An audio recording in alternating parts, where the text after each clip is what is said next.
ಶ್ರೀ ಗುರುಭ್ಯೋ ನಮಃ. ಈಗ ವಿದ್ಯಾಧೀಶಾಚಾರ್ಯರು ಈ 2 ದಿನಗಳ ಇವೆಂಟ್ನ ಬಗ್ಗೆ ಒಂದೆರಡು ಮಾತನಾಡಬೇಕು ಅಂತ ಕೇಳಿ.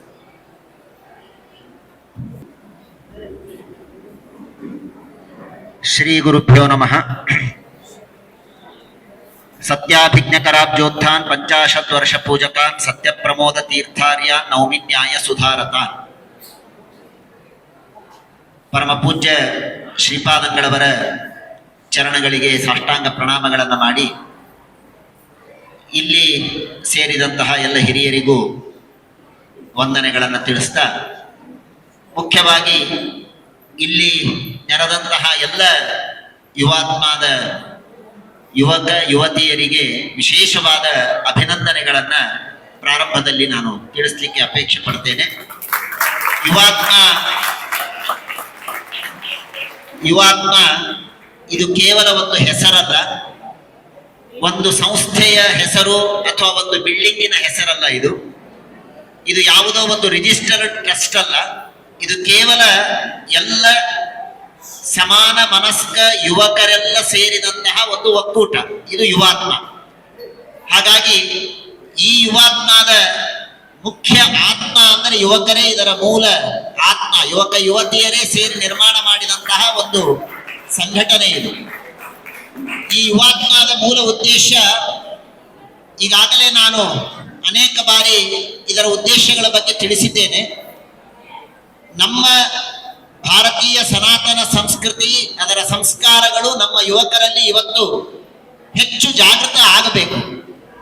ಯುವಕರು ತುಂಬ ಧರ್ಮದ ಬಗ್ಗೆ ಆಸಕ್ತಿ ಇವತ್ತು ಜನರಿಗೆ ಇದೆ, ಯುವಕರಿಗೆ ಇದೆ. ಆದರೆ ಅವರಿಗೆಲ್ಲ ಒಂದು ಸರಿಯಾದ ಮಾರ್ಗದರ್ಶನ, ಒಂದು ಪ್ಲಾಟ್ಫಾರ್ಮ್ ಬೇಕು ಅನ್ನುವ ಉದ್ದೇಶದಿಂದ ಈ ಯುವಾತ್ಮದ ಪ್ರಾರಂಭವನ್ನ ನಾವು ಮಾಡಿದ್ದು. ಕೆಲವರೆಲ್ಲ ಪ್ರಶ್ನೆ ಮಾಡಿದ್ರು, ಈ ಯುವಾತ್ಮ ಪ್ರಾರಂಭ ಆಯಿತು, ಯಾರಿಗೂ ನೀವು ಇನ್ನೂ 3 ಹೊತ್ತು ಸಂಧ್ಯಾವಂದನೆ ಮಾಡಿಸ್ಲೇ ಇಲ್ವಲ್ಲ ಅಂತ ಕೇಳಿದರು. ನಿಜ, ನಾವು 3 ಹೊತ್ತು ಸಂಧ್ಯಾವಂದನೆ ಮಾಡಿಸೋದಕ್ಕೆ ನಮ್ಮ ಅನೇಕ ಬೇರೆ ಬೇರೆ ಸಂಘಟನೆಗಳು ಮಾಡಿಸ್ತಾ ಇದೆ. ಆದರೆ ಈ ಯುವಾತ್ಮದ ಉದ್ದೇಶ 3 ಹೊತ್ತು ಸಂಧ್ಯಾವಂದನೆ ಮಾಡಿಸೋದಕ್ಕಿಂತ ಹೆಚ್ಚು 5 ಹೊತ್ತು ಏನು ಮಾಡ್ತಾರಲ್ಲ, ಅವರ ಕಡೆಗೆ ನಮ್ಮ ಯುವಕರು ಹೋಗದೇ ಇದ್ರೆ ಸಾಕು ಅನ್ನೋದು ಅದರ ಪ್ರಧಾನ ಉದ್ದೇಶ. ಹಾಗಾಗಿ ನಮ್ಮ ಯುವಕರು ಬೇರೆ ಆಕರ್ಷಣೆಗೆ ಒಳಗಾಗ್ತಾ ಇರೋದು ತುಂಬಾ ಕಡೆಗೆ ಕಾಣಿಸ್ತಾ ಇದೆ. ಅವರ ಸಂಘಟನೆ ಬಹಳ ಪ್ರಬಲವಾಗ್ತಾ ಇದೆ. ನಮ್ಮ ಯುವಕ ಯುವತಿಯರನ್ನ ನಾನಾ ರೀತಿಯಿಂದ ಅವರು ಆಕರ್ಷಣೆ ಮಾಡ್ತಾ ಇದ್ದಾರೆ. ಆ ಆಕರ್ಷಣೆಗೆ ನಮ್ಮ ಯುವಕ ಯುವತಿಯರು ಒಳಗಾಗಬಾರದು ಅಂತಾದರೆ ನಮ್ಮಲ್ಲಿ ಒಂದು ಸಂಘಟನೆ ಬೇಕು. ಇವತ್ತು ನನ್ನ ಒಬ್ಬ ಗೆಳತಿಯೋ ಗೆಳೆಯನೋ ಯಾವುದೋ ಒಂದು ಬೇರೆ ಆಕರ್ಷಣೆಗೆ ಒಳಗಾಗಿದ್ದಾನೆ ಅಂತ ಆದರೆ ಅವನನ್ನ ಕರೆದು ಬುದ್ಧಿ ಹೇಳೋದಕ್ಕೆ ಯಾರಿದ್ದಾರೆ?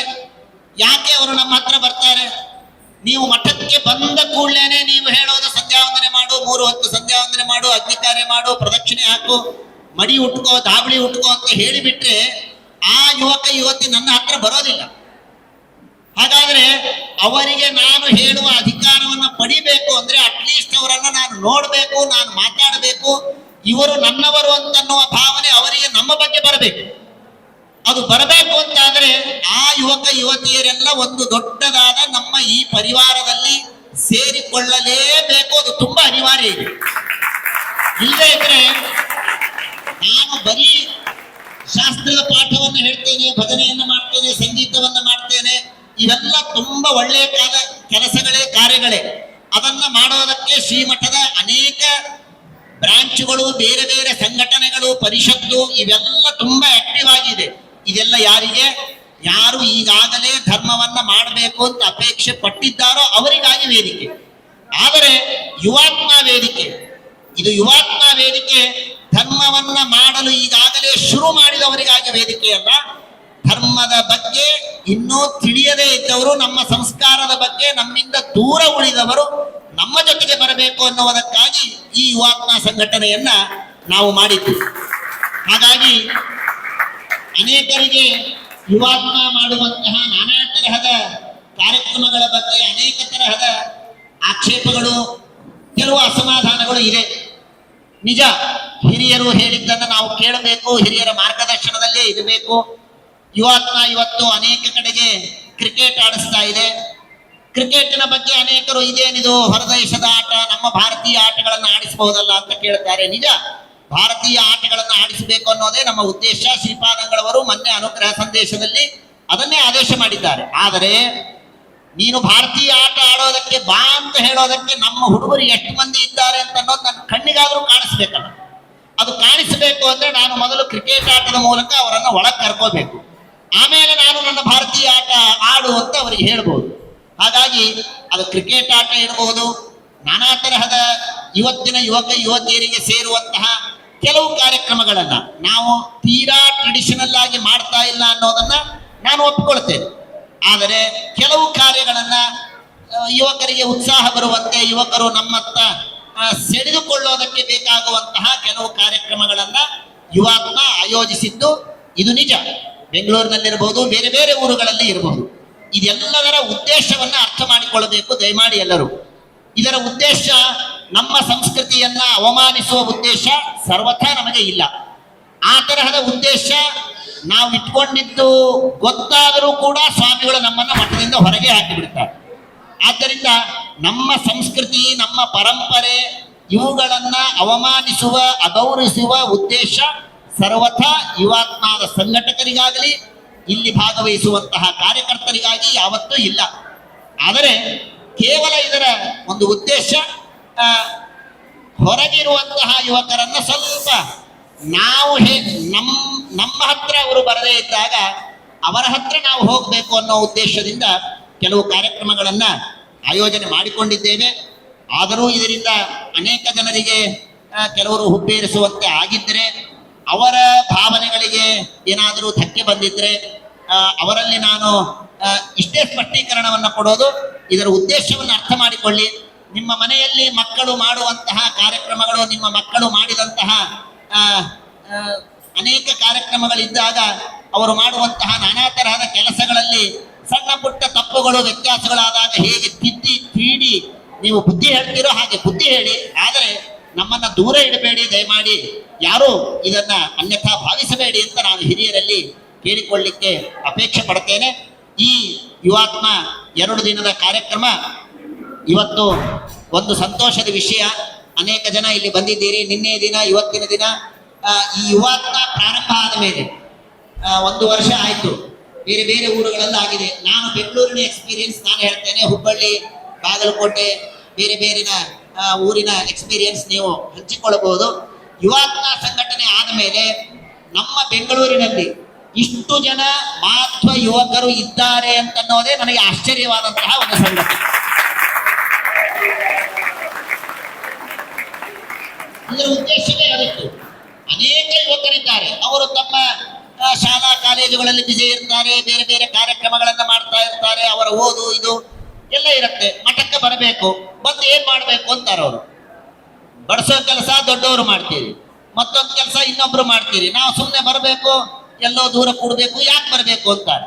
ಯಾವಾಗ ಯುವಾತ್ಮನ ಯುವಕರು ಅವರೇ ಜವಾಬ್ದಾರಿಯನ್ನು ಹೊರೋದಕ್ಕೆ ಪ್ರಾರಂಭ ಮಾಡಿದ್ರೋ ಆಶ್ಚರ್ಯ ಆಗತ್ತೆ. ಇವತ್ತು ಏನೇ ಕಾರ್ಯಕ್ರಮ ಆದರೂ 300ಕ್ಕೆ ಕಡಿಮೆ ಇಲ್ಲದೆ ಯುವಕರು ಬರ್ತಾರೆ.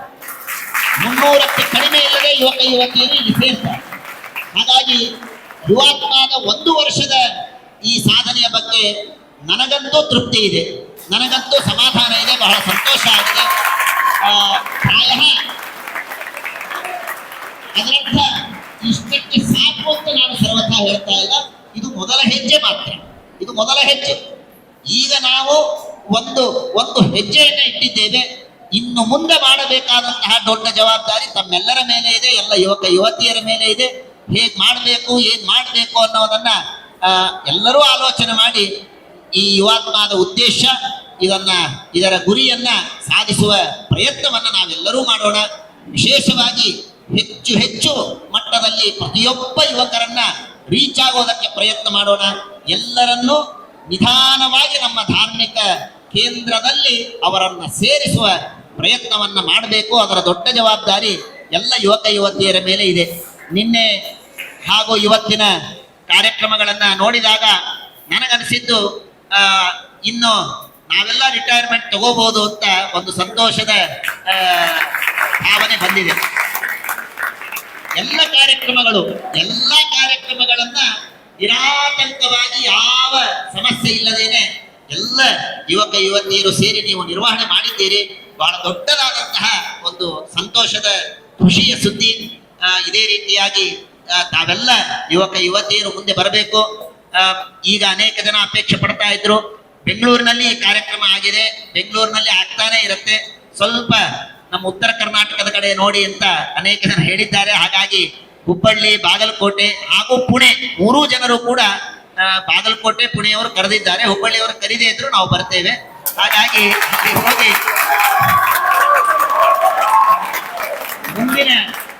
ಮುಂದೆ ಬರುವಂತಹ ಈ ವರ್ಷದ ಕೊನೆಯಲ್ಲಿ ಈ ಯುವಾತ್ಮದ ಒಂದು ಫೆಸ್ಟ್ ಅನ್ನ, ಒಂದು ಸಮ್ಮೇಳನವನ್ನ ಬೇರೆ ಬೇರೆ ಊರುಗಳಲ್ಲಿ ಮಾಡಿ ವಿಶೇಷವಾಗಿ ಎಲ್ಲ ಯುವಕರನ್ನ ಸೇರಿಸುವ ಪ್ರಯತ್ನವನ್ನ ಮಾಡೋಣ. ಶ್ರೀಪಾದಂಗಳವರ ದೊಡ್ಡದಾದ ಗುರಿ. ಇವತ್ತು ಮ್ಯಾಕ್ಸಿಮಮ್ ಯುವಕರು ನಮ್ಮ ಭಾರತದಲ್ಲಿದ್ದಾರೆ, ನಮ್ಮ ಸಮಾಜದಲ್ಲೂ ಕೂಡ ಯುವಕರು ಬಹಳ ಇದ್ದಾರೆ. ಆ ಯುವಕರು ಮನಸ್ಸು ಮಾಡಿದರೆ ನಮ್ಮ ಸಮಾಜವನ್ನ ಬಹಳ ಸುಭದ್ರವಾಗಿ, ಬಹಳ ಅದ್ಭುತವಾಗಿ ನಮ್ಮ ಸಮಾಜವನ್ನ ಕಟ್ಟಬಹುದು. ಆ ಆಸೆ ತಮ್ಮೆಲ್ಲರ ಬಗ್ಗೆ ಶ್ರೀಪಾದಂಗಳವರು ಇಟ್ಟುಕೊಂಡಿದ್ದಾರೆ. ಅದನ್ನ ತಾವ್ಯಾರೂ ಹುಸಿಗೊಳಿಸೋದಿಲ್ಲ ಅಂತ ನಾನು ನಂಬ್ತಾ, ಮತ್ತೊಮ್ಮೆ ಇದರ ಆಯೋಜನೆ ಮಾಡಿದಂತಹ ಯುವಾತ್ಮದ ಪ್ರತಿಯೊಬ್ಬ ಯುವತಿಯರನ್ನ ಪಾಪ ಸುಮಾರು 1 ತಿಂಗಳಿಂದ ಇದನ್ನ ಪ್ಲಾನ್ ಮಾಡ್ತಾ ಇದ್ದಾರೆ. ರಾತ್ರಿ ಅವರು ಮನೆಯಲ್ಲಿ ಬೈಸ್ಕೊಂಡು ಬರ್ಬೇಕು. ಅಪ್ಪ ಅಮ್ಮಂದ್ರು ಬೈತಾರೆ, ಹೋಗ್ಬೇಡ ಅಂತಾರೆ, ಲೇಟ್ ಆಗತ್ತೆ ಅಂತಾರೆ, ಬರೀ ಇದೇ ಮಾಡ್ತೀಯ ಅಂತ ಬೈತಾರೆ. ಏನ್ ಹಾಗಾದ್ರೆ ಮಠಕ್ಕೆ ಬಿಟ್ಬಿಡೋಣ ನಿನ್ನ ಅಂತಾರೆ. ಏನೇ ಬಯಸ್ಕೊಂಡ್ರು ಕೂಡ ಅದೆಲ್ಲ ಆಶೀರ್ವಾದ ಅಂತ ತೆಗೆದುಕೊಂಡು ಮತ್ತೆ ಇಲ್ಲೇ ಬಂದು ಕೆಲಸವನ್ನ ಮಾಡಿದ್ದಾರೆ ಎಲ್ಲರೂ.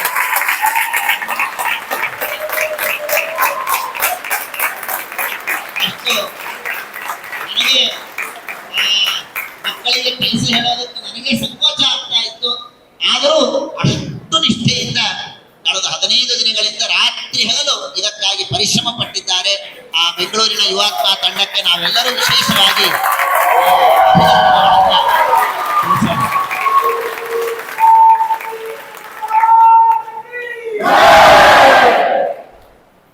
ಅಭಿನಂದನೆಗಳನ್ನು ತಿಳಿಸ್ತಾ, ಬೇರೆ ಊರಿನಿಂದ ಬಂದಂತಹ ಯುವಾತ್ಮದವರು ಹುಬ್ಬಳ್ಳಿಯಿಂದ ಬಂದಿದ್ದೀರಿ, ತಮಗೂ ಧನ್ಯವಾದಗಳು, ಅಭಿನಂದನೆಗಳು. ಬಾಗಲಕೋಟೆಯಿಂದ, ಪುಣೆಯಿಂದ ಬಂದಿದ್ದೀರಿ. ಮತ್ತಾರು? ಪ್ರಾಯ ಅಷ್ಟೇ. ಮುಂಬೈಯಿಂದ ಅಲ್ಲಿ ಈಗಾಗಲೇ ಮಾಧ್ವ ಐಡಲ್ ಮಾಡ್ತಾ ಇದ್ದಾರೆ. ಅಲ್ಲಿಂದ ಒಬ್ಬರು ಪ್ರತಿನಿಧಿಯಾಗಿ ಬಂದಿದ್ದಾರೆ. ಈಗಾಗಲೇ ಅಲ್ಲಿ ಬಹಳ ಕಾರ್ಯಕ್ರಮಗಳಿದೆ. ಆದ್ದರಿಂದಾಗಿ ವಿಜಾಪುರದಿಂದ ಬಂದಿದ್ದಾರೆ ಪ್ರಾಯ. ಹೀಗೆ ಅನೇಕ ಕಡೆಯಿಂದ ಬಂದಂತಹ ಎಲ್ಲ ಯುವಾತ್ಮದ ಪ್ರತಿಯೊಬ್ಬ ಯುವಕ ಯುವತಿಯರಿಗೂ ಮತ್ತೊಮ್ಮೆ ನಾನು ಅಭಿನಂದನೆಗಳನ್ನು ತಿಳಿಸ್ತಾ, ನಿಮ್ಮ ಆಸೆ ಆಕಾಂಕ್ಷೆಗಳು, ನಿಮ್ಮ ಯೋಚನೆಗಳು, ನಿಮ್ಮ ಯೋಜನೆಗಳು ಇವೆಲ್ಲವೂ ಸಾಕಾರಗೊಳ್ಳಬೇಕು. ನಿಮ್ಮ ಎಲ್ಲ ಶಕ್ತಿ, ನಿಮ್ಮ ಬುದ್ಧಿಶಕ್ತಿ ಇರಬಹುದು, ನಿಮ್ಮ ವಾಕ್ಶಕ್ತಿ ಇರಬಹುದು, ನಿಮ್ಮ ಎಲ್ಲ ರಿಸೋರ್ಸ್ಗಳು ಕೂಡ ನಮ್ಮ ಸಮಾಜವನ್ನ ಕಟ್ಟೋದಕ್ಕೆ ಅದು ಉಪಯೋಗ ಬೀಳಲಿ ಅಂತ ತಮ್ಮೆಲ್ಲರಲ್ಲಿ ನಾನು ವಿಜ್ಞಾಪನೆಯನ್ನು ಮಾಡಿಕೊಳ್ತಾ, ಈ ಕಾರ್ಯಕ್ರಮಕ್ಕೆ ಅನೇಕ ರೀತಿಯ ಸಹಕಾರವನ್ನ ಅನೇಕ ದಾನಿಗಳು ನೀಡಿದ್ದಾರೆ, ಅನೇಕ ಸ್ಪಾನ್ಸರ್ಸ್ಗಳು ಇದಕ್ಕೆ ಸಹಕಾರವನ್ನು ನೀಡಿದ್ದಾರೆ. ಈ ಕಾರ್ಯಕ್ರಮದ ಆಯೋಜನೆಗೆ ಅನೇಕ ಹಿರಿಯರ ಮಾರ್ಗದರ್ಶನ ಇದೆ. ಆ ಎಲ್ಲ ಹಿರಿಯರಿಗೂ ಕೂಡ ಇಲ್ಲಿ ಜಡ್ಜಸ್ ಆಗಿ ಅನೇಕ ಜನ ಬಂದಿದ್ದಾರೆ ಬೇರೆ ಬೇರೆ ಕಾಂಪಿಟೇಷನ್ಗಳಿಗೆ. ಆ ಎಲ್ಲ ಹಿರಿಯರಿಗೂ ಕೂಡ ನಾನು ವಿಶೇಷವಾಗಿ ಅಭಿನಂದನೆಗಳನ್ನ, ಧನ್ಯವಾದಗಳನ್ನ ತಿಳಿಸ್ತಾ, ಇಲ್ಲಿ ಸ್ಟಾಲ್ ಹಾಕೋದಕ್ಕೆ ಇದೊಂದು ವಿನೂತನ ಬ್ರಾಹ್ಮಣರೇ ನಮ್ಮವರೇ ಸಿದ್ಧಪಡಿಸಿದಂತಹ ನಾನಾ ತರಹದ ತಿಂಡಿ ತಿನಿಸುಗಳ ಒಂದು ಇಲ್ಲಿ ಒಂದರ್ಥದಲ್ಲಿ ಒಂದು ಸಣ್ಣ ಮೇಳ ಇಲ್ಲಿ ಮಾಡಲಾಗಿತ್ತು. ಅದಕ್ಕೆ ಸಹಕಾರ ನೀಡಿದಂತಹ ಎಲ್ಲರಿಗೂ ಕೂಡ ನಾನು ಹೃತ್ಪೂರ್ವಕವಾದ ಧನ್ಯವಾದಗಳನ್ನು ತಿಳಿಸ್ತಾ, ಮತ್ತೊಬ್ಬ ವಿಶೇಷವಾಗಿ ನಮ್ಮ ಹನುಮಂತಾಚಾರ್ಯರು ಈ ಎಲ್ಲ ಕಾರ್ಯಕ್ರಮಕ್ಕೆ ವಿಶೇಷವಾಗಿ ಶ್ರೀಮಠದ ಎಲ್ಲಾ ಕಾರ್ಯಕ್ರಮಗಳಲ್ಲಿಯೂ ಕೂಡ ವಿಶೇಷವಾಗಿ ಮುಂದಿಟ್ಟು ಮಾಡ್ತಾರೆ. ಅದರಲ್ಲಿಯೂ ಯುವಕರ ಜೊತೆಗೆ, ಯುವಕರ ಭಾಷೆ ಅವರಿಗೆ ಅರ್ಥ ಆಗುತ್ತೆ, ಅವರ ಭಾಷೆ ಯುವಕರಿಗೆ ಅರ್ಥ ಆಗುತ್ತೆ. ಹೀಗಾಗಿ ಅವರ ಜೊತೆಗೆ ನಿಂತು ಈ ಎಲ್ಲ ಕಾರ್ಯಕ್ರಮವನ್ನ ರೂಪಿಸಿದ್ದಾರೆ. ಅವರಿಗೂ ಕೂಡ ನಾನು ಹೃತ್ಪೂರ್ವಕವಾದ ಧನ್ಯವಾದಗಳನ್ನ ತಿಳಿಸ್ತಾ, ಮತ್ತೊಮ್ಮೆ ಎಲ್ಲರಿಗೂ ಕೂಡ ಹಾರ್ದಿಕ ಅಭಿನಂದನೆಗಳನ್ನು ತಿಳಿಸ್ತಾ, ಈ ಯುವಾತ್ಮ ಇದು ಪ್ರಾರಂಭ ಆಗಿದೆ. ಈ ಯುವಾತ್ಮ ನಿಲ್ಲೋದು ಬೇಡ. ನೀವು ಯುವಾತ್ಮ ಇಲ್ಲಿರುವ ಯುವಾತ್ಮರೆಲ್ಲರೂ ಕೂಡ ವೃದ್ಧಾತ್ಮರಾಗೋದ್ರೊಳಗೆ ಏನಾದರೂ ಸಮಾಜದಲ್ಲಿ ಬದಲಾವಣೆಯನ್ನು ಮಾಡಿ ತೋರಿಸ್ತೇವೆ ಅಂತ ತಾವೆಲ್ಲರೂ ಪ್ರತಿಜ್ಞೆಯನ್ನು ಮಾಡಿ ಇವತ್ತಿನ ಈ ಕಾರ್ಯಕ್ರಮವನ್ನ ಮುಗಿಸೋಣ. ಜೈ ಶ್ರೀರಾಮ್, ಜೈ ಶ್ರೀರಾಮ್. ಶ್ರೀ ಶ್ರೀ ಸತ್ಯಾತ್ಮ ತೀರ್ಥ ಸ್ವಾಮಿ ಮಹಾರಾಜ ಕೀ.